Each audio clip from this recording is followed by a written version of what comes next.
Gracia, misericordia y paz de parte de Dios nuestro Padre y del Señor Jesucristo a ustedes siempre. Amén. Este es el sermón del día de Pascua, titulado El sepulcro vacío y el mensaje del resucitado, basado en el Evangelio según San Juan, capítulo 20, versículo 1 al 18. Está escrito: el primer día de la semana, María Magdalena fue de mañana, siendo aún oscuro, al sepulcro, y vio quitada la piedra del sepulcro. Entonces corrió y fue a Simón Pedro y al otro discípulo, aquel al que amaba Jesús, y les dijo: se han llevado del sepulcro al Señor y no sabemos dónde le han puesto. Los hechos de la mañana del domingo de Pascua inician de una manera dramática. En palabras de María Magdalena, se han llevado o robado el cuerpo de Cristo de su sepulcro. La tumba está vacía y no se sabe dónde está el Señor. Evidentemente María fue también junto con otras mujeres al sepulcro, como relata el evangelista Marcos en Marcos 16, 1 al 6 y el versículo 8. Cuando pasó el día de reposo, María Magdalena, María, la madre de Jacobo, y Salomé compraron especias aromáticas para ir a ungirle. Y muy de mañana, el primer día de la semana, vinieron al sepulcro ya salido el sol. Pero decían entre sí: ¿quién nos removerá la piedra de la entrada del sepulcro? Pero cuando miraron, vieron removida la piedra, que era muy grande. Y cuando entraron en el sepulcro, vieron a un joven sentado al lado derecho, cubierto de una larga ropa blanca, y se espantaron. Mas él les dijo: no os asustéis, buscáis a Jesús Nazareno, el que fue crucificado. Ha resucitado, no está aquí. Mirad el lugar en donde le pusieron. Y ellas se fueron, huyendo del sepulcro, porque les había tomado temblor y espanto, ni decían nada a nadie, porque tenían miedo. Por esa razón es que solamente María Magdalena cuenta a Pedro y Juan que el sepulcro estaba vacío. Se lo cuenta a Simón Pedro, aquel que había negado que conocía a Jesús y estaba muy arrepentido por eso. Y se lo cuenta también a San Juan, aquel que ahora cuidaba de la madre de Jesús, tal como el Señor se lo había pedido antes de morir. Hasta aquí el relato del Evangelio no ofrece ninguna noticia acerca del paradero del cuerpo de nuestro Señor. Solamente sabemos por el relato del otro Evangelio, de Marcos, que las mujeres recibieron la buena noticia de la resurrección de parte de los ángeles, que les anunciaron: no os asustéis, buscáis a Jesús Nazareno, el que fue crucificado. Ha resucitado, no está aquí.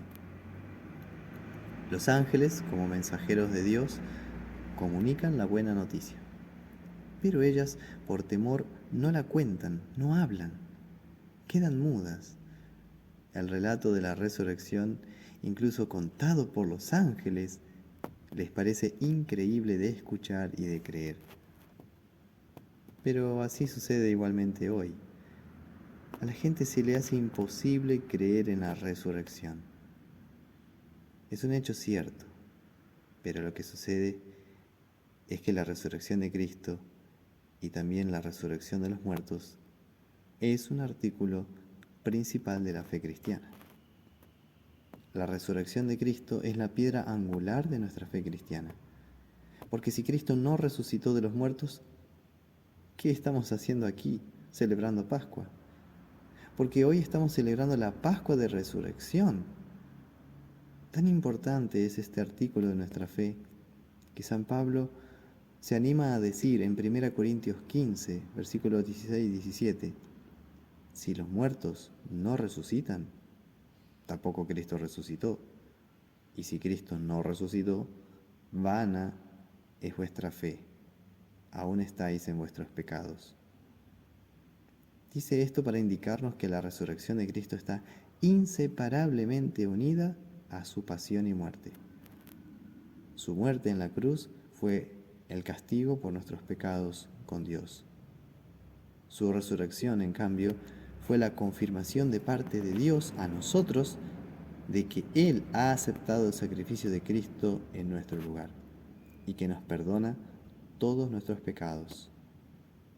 Así aprendemos que cruz y resurrección van unidos y se complementan mutuamente. La victoria de la cruz se confirma con la resurrección de Cristo. Es una sola historia, con dos partes inseparables. Por eso la resurrección de Jesús es la absolución del Padre al mundo. El mundo ha sido salvado y tú has sido perdonado. ¿Cómo lo sabemos? Porque Cristo ha resucitado. Pero si Cristo no resucitó, tal como hay gente que así lo afirma, por ejemplo, o que cree en la reencarnación o en nada, entonces nuestros pecados no han sido perdonados todavía. Sin embargo, el sepulcro vacío y el mensaje de los ángeles es la confirmación a estas mujeres primeramente de que Dios es piadoso, que Dios es perdonador, porque Cristo efectivamente se ha levantado de la tumba y vive ahora para siempre. Pero de entre las mujeres, solamente una cuenta lo sucedido, aunque ella sigue muy apenada y muy triste: María Magdalena. Entonces salieron Pedro y el otro discípulo y fueron al sepulcro. Corrían los dos juntos, pero el otro discípulo corrió más aprisa que Pedro y llegó primero al sepulcro. Y bajándose a mirar, vio los lienzos puestos allí, pero no entró. En este pasaje el mismo San Juan nos dice lo que vio al llegar al sepulcro. Efectivamente, Jesús no estaba allí, sino solo los lienzos que habían cubierto el cuerpo de Jesús cuando fue sepultado y puesto sobre la losa de piedra dentro del sepulcro. Él mira, pero no entra, como deteniéndose a pensar qué ha sucedido allí. Juan trata de entender qué ha pasado. Si ha corrido más rápido que Pedro, además de que porque era más joven y más ágil, es porque Juan ha querido tener un momento a solas frente a la tumba de Cristo. Incluso tal vez elevó una oración al cielo, pidiendo a Dios comprender qué significado tenía para su vida el hecho de que Jesús no estuviera donde al parecer debería estar. Las mujeres no habían contado el relato de los ángeles, solo les habían dicho que Jesús no estaba en el sepulcro. Si nos atenemos al dato que María Magdalena les había comentado, por el momento Juan solo sabe esto: que se han llevado del sepulcro al Señor y no sabemos dónde le han puesto. Me imagino la tristeza de Juan, su lamento, su llorar frente a la tumba, tan solo porque no sabía la buena noticia de la resurrección del Señor. Todos los discípulos estaban tristes y apenados y lloraban, no solo las mujeres. En eso que Juan está absorto en su propio dolor y en sus pensamientos, es cuando llegó Simón Pedro tras él y entró en el sepulcro. Vio los lienzos puestos allí y el sudario que había estado sobre la cabeza de Jesús, no puesto con los lienzos, sino enrollado en un lugar aparte. San Pedro, al contrario que Juan, baja y entra al sepulcro.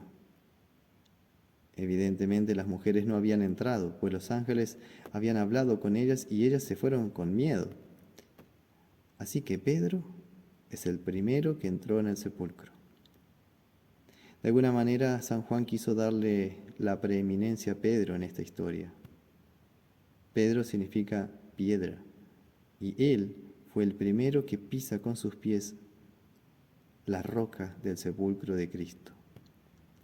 Y aquí hay un simbolismo muy bello, simbolismo que es que Cristo y su resurrección es el fundamento de toda la iglesia, de la predicación de Pedro como apóstol y también con él de todos los pastores que vendrán después en el futuro, y del testimonio de toda la comunidad cristiana, representada especialmente en María Magdalena.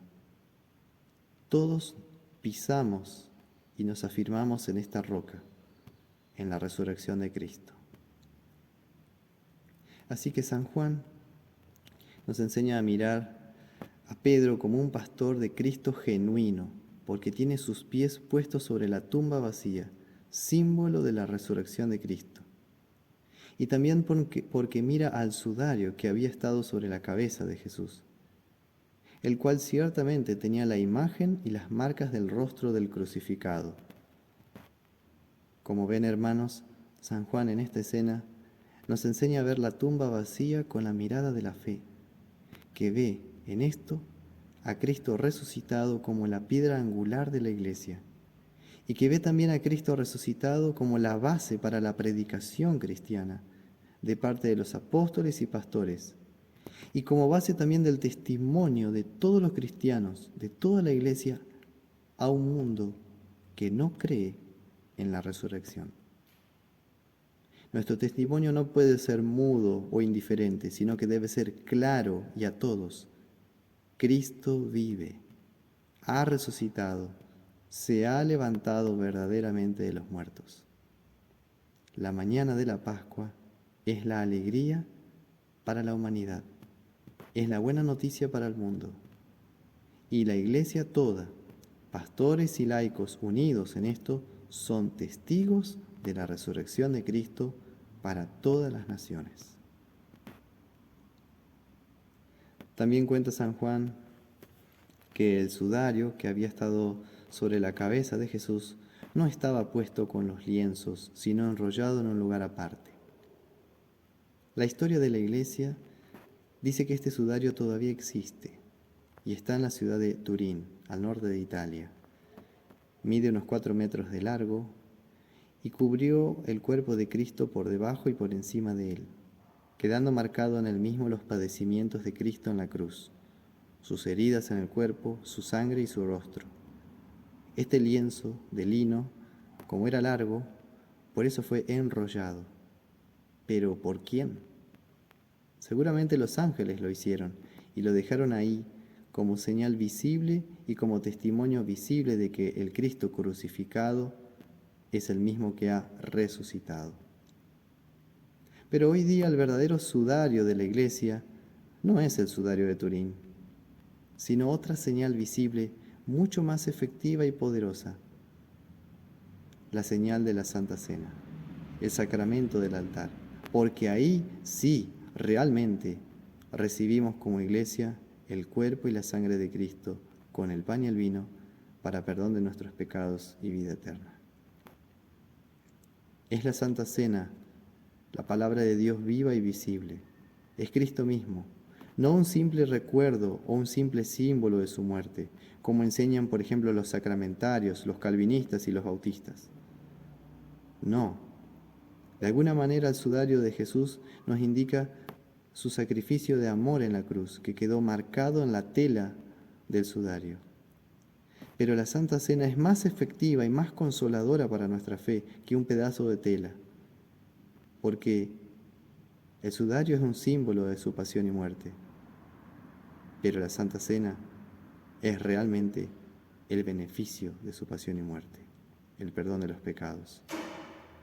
Así que al participar de la Santa Cena, recibimos verdaderamente el fruto y el beneficio reales de la pasión de nuestro Señor, que con este pan y con este vino de la Santa Cena recibo con mi boca al Cristo entero, su cuerpo y sangre reales, de una manera sobrenatural y celestial para el perdón de mis pecados. Es un comer y beber sacramental, y este beneficio Cristo me lo entrega a mí personalmente, por el hecho de que murió y también resucitó. Si Él no hubiera resucitado, no habría Santa Cena que administrar y dar en la iglesia. Pero Cristo sí vive, y por eso San Pablo enseña de la Santa Cena que, así pues, todas las veces que comieres este pan y bebieres esta copa, la muerte del Señor anunciáis hasta que Él, que ha resucitado, venga por segunda vez. 1 Corintios 11:26. Volviendo a San Juan y al relato de la resurrección, dice que entonces entró también el otro discípulo, que había venido primero al sepulcro y vio y creyó, porque aún no habían entendido la escritura, que era necesario que él resucitase de los muertos. Y volvieron los discípulos a los suyos. Con esto San Juan quiere decir, como testigo de la resurrección de Cristo: cuando llegué al sepulcro, al principio no comprendí lo que había sucedido. Me llevó un tiempo procesarlo, pero al final lo entendí. Esta verdad: Cristo venció la muerte. Por eso la muerte no lo pudo retener en la tumba. Esta tumba vacía significa que las Escrituras se han cumplido con la resurrección de Cristo. Ahora todo tiene sentido. Sin embargo, todavía había una mujer desconsolada ahí afuera, la pobre María Magdalena. A pesar del anuncio de los ángeles, María estaba afuera llorando junto al sepulcro. Y mientras lloraba, se inclinó para mirar dentro del sepulcro y vio a 2 ángeles con vestiduras blancas que estaban sentados el uno a la cabecera y el otro a los pies, donde el cuerpo de Jesús había sido puesto. Y le dijeron: «Mujer, ¿por qué lloras?». Les dijo: «Porque se han llevado a mi Señor y no sé dónde le han puesto». Los ángeles aparecen solo a María, deseando reconfortarla en la fe. Ya le habían dicho que Jesús había resucitado, así que ahora le preguntan: «¿Por qué lloras si Cristo vive?». Esta es una pregunta para ustedes, para nosotros. ¿Por qué lloras la muerte de un familiar que partió en la fe si Cristo vive? Cristo vive. ¿Por qué te angustias o sientes miedo a la muerte? Cristo ha vencido a la muerte por amor a ti, y su victoria es tuya, es para ti. Y si estás triste, recuerda que Jesús es nuestra alegría, porque la resurrección de Cristo es nuestro consuelo en el dolor, es nuestra paz más grande. Incluso cuando estamos frente a una tumba, la resurrección de Cristo es la esperanza más bella y más real, y el perfume de vida de mayor precio y más precioso que todas las flores y que todos los perfumes del mundo. Cristo, al resucitar, es como la rosa blanca que se abre y exhala su perfume. Por eso, en la rosa de Lutero, el sello de Lutero, también tenemos una rosa blanca, para mostrar que la fe en Cristo produce y exhala alegría, consuelo y paz. Pero a María Magdalena no lograron consolarla los ángeles, así que Jesús debe intervenir personalmente. Ella se volvió y vio a Jesús que estaba allí, mas no sabía que era Jesús. Y Jesús le dijo: «Mujer, ¿por qué lloras? ¿A quién buscas?». Ella se dio vuelta para irse con el pensamiento puesto en la muerte de Jesús. Y fue entonces que la vida misma vino a consolarla. Así también en nuestra muerte, Cristo se para delante nuestro y nos pregunta: «¿Por qué lloras? ¿A quién buscas? Estoy aquí contigo. Yo soy la resurrección y la vida». María, parece que realmente estás tan inundada de tristeza que parece que no escuchas nada. Hablas, preguntas, lloras, pero no entiendes que estoy aquí contigo. Soy la resurrección y la vida. En el versículo 15 ella dice: «Señor, si tú lo has llevado, dime dónde lo han puesto y yo lo llevaré». Pensando María que no le hablaba a Jesús, sino el jardinero del huerto. María estaba dispuesta a cargar ella sola el cuerpo de Jesús y traerlo de nuevo a la tumba. ¡Qué increíble! Entonces fue en ese momento que Jesús le dice claramente: «María». Y volviéndose ella, le dijo: «Raboní», que quiere decir maestro. Con su voz todopoderosa, finalmente Jesús entró en el oído y en el corazón de María. La llama por su nombre: «María», para que ella se vuelva hacia él y deje de mirar la tumba fría, para que mire ahora no más la muerte de Jesús, sino la vida la vida que es Jesús. Es la palabra omnipotente de Cristo la que crea la fe en su resurrección. Por eso María cree ahora y exclama, Maestro. Con seguridad ella ahora abraza sus rodillas y no lo quiere soltar. De ahí que con cariño y tomándole de la mano para levantarla del suelo, Jesús le dice, no me toques, es decir, no me retengas aquí, porque aún no he subido a mi Padre, mas ve a mis hermanos y diles, subo a mi Padre y a vuestro Padre, a mi Dios y a vuestro Dios. Las palabras de Cristo son bondadosas y amistosas e indica un encargo. Ve a mis hermanos y dile que subo a mi Padre y al Padre de ustedes, a mi Dios y al Dios de ustedes. Jesús se refiere a nosotros, la Iglesia, como sus hermanos. Él, siendo nuestro Redentor y Dios, nos considera iguales, nos trata como iguales. Cristo nos dice, ustedes son mis hermanos, ustedes son mis hermanas, somos familia de Dios.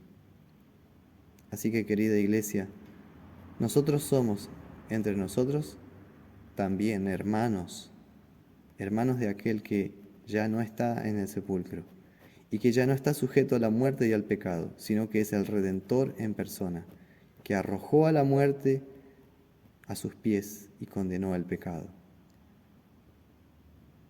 Finalmente, en el versículo 18 dice que entonces María Magdalena fue a dar a los discípulos las nuevas noticias de que había visto al Señor y que Él le había dicho estas cosas.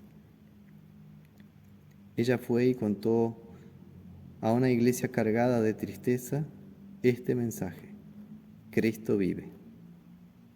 Más aún dice, ve y diles que son mis hermanos, dice Jesús. De esta manera, la historia de la Pascua nos ayuda a vernos como hermanos reconciliados en Cristo, a perdonarnos y a caminar unidos en una misma fe, una misma esperanza y un mismo amor de Dios. Cristo no resucitó de entre los muertos para ser ahora nuestro juez. Antes bien, Él, que antes de su pasión y muerte dijo, ustedes son mis amigos, es ahora también el mismo que dice, ustedes son mis hermanos y hermanas. El que antes nos amó y por eso fue a la cruz, ahora resucitado nos ama mucho más, porque ahora nos considera no solo sus amigos, sino sus hermanos. ¿Y con quiénes habla Cristo de este modo? Con los cristianos, con los que han sido bautizados, con los que oyen y creen su palabra, para darles valentía y vigor a su fe. Que la gracia del Señor Jesucristo, el amor de Dios y la comunión del Espíritu Santo sea con ustedes siempre, para la vida eterna. Amén.